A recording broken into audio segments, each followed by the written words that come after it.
What is up, guys, and welcome to today's video where I'll be showing you what I've packed in all three of these bags, everything from clothing to camera equipment. And the reason I'm packing for this trip is I'm actually going to the Philippines for a month and a half, and I need to make sure that I pack efficiently so that I don't have too much equipment, but I also want to make sure that I have everything so that I'm not stuck on the middle of an island being like, I really wish I had this here piece of equipment or clothing. So without further ado, let's hop into the video. Now, one thing I should mention before we start is that this is a bit of an illusion. This is actually going to be a reverse packing video because I've actually been in the Philippines now for 2 weeks. The truth of the matter is one of my hard drives actually went corrupt. Software issues caused me to not be able to access old files. So I'm now filming this for the second time, but honestly, this is only to your benefit because I can show you what's actually been in the bag and I can give you a bit of an idea of what's working and what's not. The first thing that we're going to talk about is this big kahuna right here. This is my go-to travel suitcase. It's where I store my clothing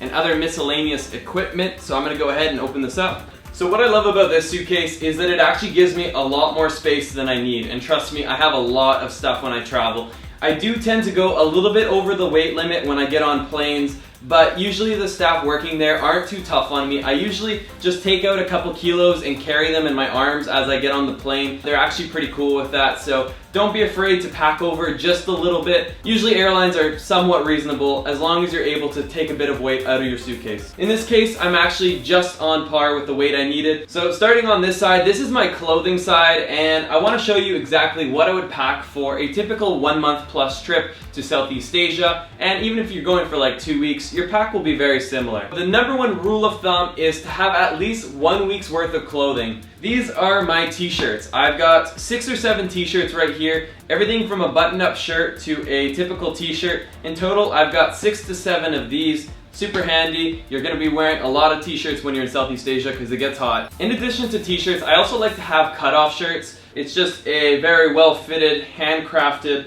lost tank top. Very nice, great for Southeast Asia. And so the reason I like to have these is days when I'm out on the water, when I'm on a scooter. One thing you do need to be mindful of is make sure you have sunblock on those areas. So for that reason, I do wear t-shirts more often just because I do get my shoulders burnt quite a bit when I wear these. But once in a while, good to have. I would like to have 2 to 3 of those when I come traveling. So in total, around 7 to 8 shirts. Because you're in the heat, you're going to be wearing a pair of shorts just about every single day. And you can wear shorts 2 days in a row unless you're like profusely sweating, which you probably will be. In this case, I like to bring at least 4 to 5 pairs of shorts. With that being said, I like to have 1 to 2 bathing suits. I like to have 2 because when one is drying, you can at least put a nice dry set on. You know, nobody likes to put on wet shorts for the second time. So 3 to 4, maybe 5 pairs of shorts if you really want to pack heavy. I also really like this style of short. It doesn't have a liner, it's very light material, and it dries super quickly. It can go as a swim short or as a typical pair of shorts, so these are great for traveling Southeast Asia. You're also going to want at least 1 long sleeve shirt. So in this case, I've got this incredibly well-fitted Lost long sleeve.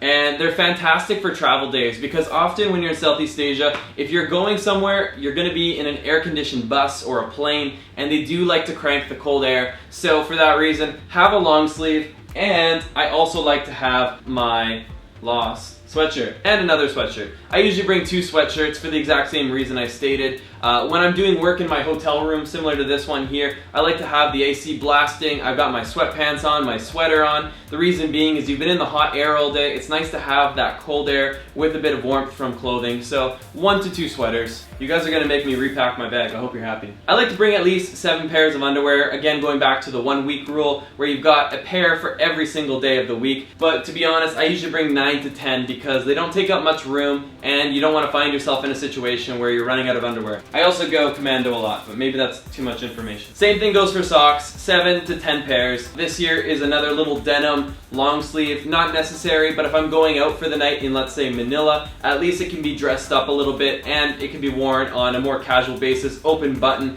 nice for a beach. Now for pants, as you can see, I like to wear my joggers. So these here are great. They're more lightweight than denim, but they still give you the option to be somewhat dressed up. Maybe at night you're going up into the mountains. It can get colder, so it's great to have a pair of jeans or a pair of joggers like this I would only recommend bringing 1 to 2 at most. I like to bring a towel because if you're on the beach, it's good to have something to lay down on, or if you're staying in a hostel and they don't provide them, then again, you're gonna want a towel. This is something I highly recommend, is getting some little tote bags. You can get them at like your local grocery store when you buy groceries. They're great because if you've got something super dirty, let's say you've just come from a hike, your feet are covered in mud, your shoes are all dirty, you don't have time to clean them, at least you can throw them in the tote and then pack them in your suitcase and it won't get everything else dirty. Now, it doesn't really trap the scent. If you've got wet shoes or wet clothing in there, the smell can spread, so make sure not to have it in there forever, but it's a good temporary solution. And if you're doing laundry, I like to just fill up one of these totes with all the dirty clothing,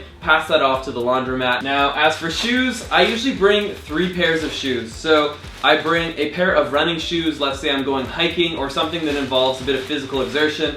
I like to bring a pair of sliders or flip-flops, thongs for all you Aussies. And I also like to have a pair of casuals, like these ones right here. These ones will be on my feet as I'm walking around or, you know, going to the airport, so they won't usually be in my bag. Usually there will just be 2 pairs of shoes in my suitcase at any given time.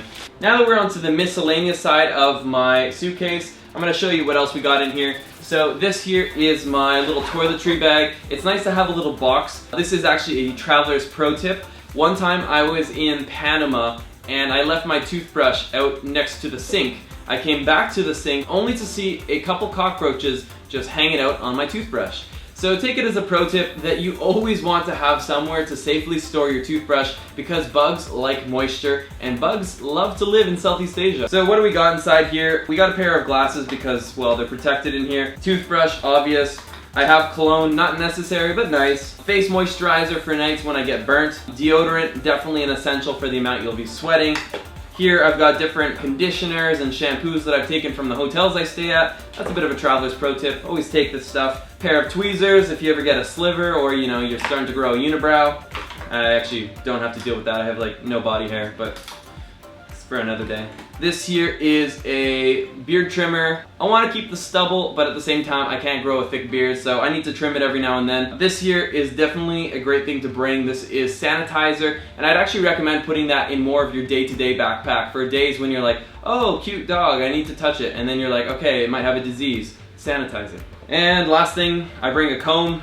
Easy, it's small, it fits, and it helps me keep my hair unmatted. I also don't have it in there right now, but I like to travel with Tylenol, some sort of like a medication that in the event I had an infection or a headache or something was really bothering me, at least I have that little something to take the edge off. I don't have it with me right now, but that's probably the only medication I really travel with. I know a lot of people travel with bandages and gauze strips. It's actually a great idea. I'm not the one to do it because I'm not very organized, but it's something that I highly recommend putting in your travel bag because you never know when you're going to need it, but when you need it, you'll be glad you packed it. Right here, it's good to have a glasses carrier, something that you can store a couple of them in because even if you don't bring sunglasses here, you can buy them for $5 from a vendor. At least you have somewhere to store them so the lenses don't get scratched, so the frames don't get broken by heavier things in your bags. So this is good to have. Another thing in which I actually don't have on this trip, I'm breaking my own rule, but I love to have drawstring bags. Basically, they can fold up into something so small that it takes no room in your bag. And for day trips, when you need, let's say, a small digital camera, your passport, and your wallet, you can easily throw it into the drawstring bag and take up almost no room in your luggage. It's great to have. So I got 1 ball cap, I'll usually bring 2. I have a universal adapter. Always do research what country you're going to. You can buy adapters in the countries, but you don't want to find yourself in a situation like being on a plane and you can't plug in. So having an adapter like this is quite good. It's very handy. I got a couple watches. I got aloe vera in here, which that should be in my toiletry bag. This is more for you camera people. This is a stabilizer, so this is the Ronin. It actually fits inside my check-in luggage. And I know for you, you're probably thinking I would never trust that inside my check-in luggage. What if it goes missing? And the truth is, I just don't have room in my carry-on bags anymore. I've stuffed them so much with other gear that it has to go in here, and I just hope everything turns out. So far, it has, so Ronin in here. I've got this awesome Sennheiser shotgun mic. I really love it. By the way, all the equipment will be linked down below if you're curious. Now, let's hop into the camera bags, and as you can see here, I've got 2 camera bags that I'm always traveling with. These are my 2 carry-on bags. Even when I'm traveling alone, I can actually bring both of these bags, both of them on my shoulders, onto any plane. I've never had any issues aside from one time I was asked to weigh my bags.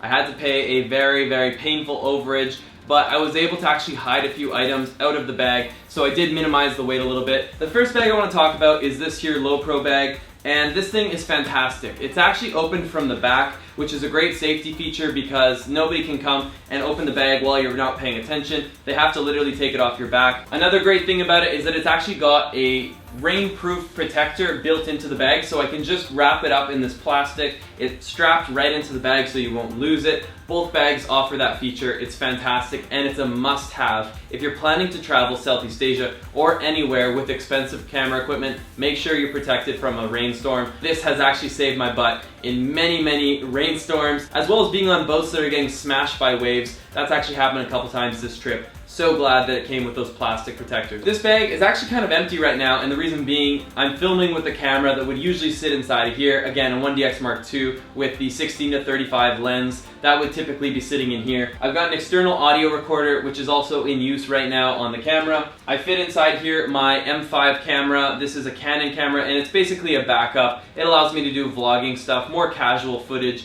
but it's still a great camera. I've got my 70-200, which if you watch my Must 3 have lenses, you'll see that this was not included, and that's why I literally have not used this lens this trip. It could stay at home for all I care. I don't really use it. I've got a pair of Sennheiser noise canceling headphones, which are fantastic for airline stuff, like flying across the world and a crying baby is in your ear. You won't even hear them. I love it. I also have an extra backup microphone. This one actually broke on this trip, so did that one, but it seems like we got it to work temporarily. We've had some bad luck on this trip with equipment. It's been ridiculous. And on the front, I typically keep my passport or a wallet inside of here, and using this strap, I actually strap the tripod, or I put the tripod inside the big Kahuna suitcase you saw earlier. Okay, so if you had to buy just one backpack that would last you years and basically get you through any of your equipment needs, I would say this one, especially if you plan to use that guy right there. Any form of professional sized drone. You don't need it if you have a Mavic,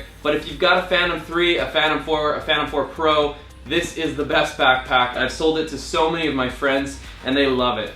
So open up the side slot here. I can fit up to 2 MacBooks in here, 15 inches. That's how I travel, so that my assistant can help me using the laptop, and I've got my own laptop in here too. I've got my chargers stuffed in here. I've got a power bar that allows me to plug in up to like 5 devices into one single outlet. Be careful you don't blow out a power source. Right in here, I've got the propellers for the drone. Up top here, I've got the remote for the drone. In here, I store my receipts for the trip. So as a business owner, I need to collect all my receipts. They go in here. They stay nice and safe in there. Now, this is how the bag opens up its main storage unit. And this is where the drone sits. As you can see, it's got like a very unique cross shape. That's how the drone perfectly fits in there. It's safely stored and it's never had any issues while traveling.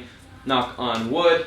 In here you've got 2 little side bags, and this is where I keep my hard drives. I keep some of my extra cables, adapters, basically cables and adapters. Right in here, I actually found this box. It's a LoPro box, and by some miracle, it perfectly fits inside of this here Manfrotto bag. They're not made to be together, but they seem like they are. It's a perfect marriage. I've got my 35 1.4 Sigma, and I've got my 100 2.8 Canon lens. And if you want to know more about these lenses, there's actually a video I made about my Must 3 lenses, and those 2 are in that list. You'll see right in here, you actually have this little meshing, and that's where the waterproofing plastic is stored. So you can use that, strap it on top of here. Sometimes I even keep a hard drive in here, as well as my drone ND filters. So altogether, this is my laptop drone bag plus lens bag. This bag is fantastic. It's stood the test countless times. It's been traveling with me for almost 2 years straight, and I'm sure it will last me many more trips. This trip to the Philippines could not be made possible without sponsors, and today's sponsor is Mixbook. They sent me this beautifully printed book.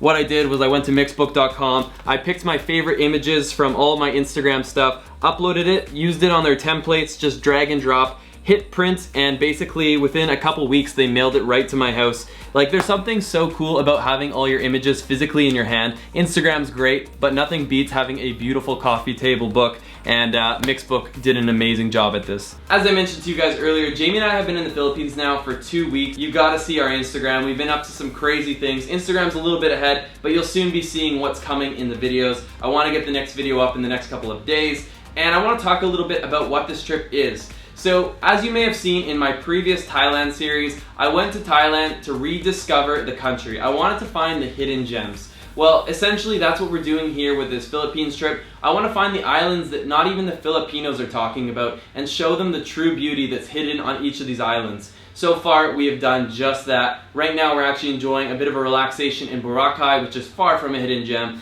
but the previous islands we've been to have been incredible, and I cannot wait to share that with you. Another fun thing that I plan to try out in the series is like a song of the day kind of thing. I have a lot of music that I listen to on a daily basis that I would love to share with you guys. I'm going to find ways to introduce a song of the day into every single video so that I can hopefully help you expand your playlist with some cool music. This series is going to be by far the best trip out of any of my trips this year. Cannot wait to share it with you. If you were a fan of the last Philippines series, then you're gonna absolutely love this upcoming one. If you're new to the channel, make sure to click that face right up there. Hit the subscribe button so that you're notified when new videos just like this are coming from the Philippines series. If you're coming to the Philippines, this is where things get exciting. I've actually made an entire travel guide for you. Everything from the hidden gems, the must-see places, how to pack your bags, how to avoid scams, how to set up your bank, all the stuff you need to know. There's actually 5 hot tips to the Philippines that you can check out. Just click that little button right down there. It'll get you all set up for your trip. And without further ado, guys, let's get lost again in the next one in the Philippines.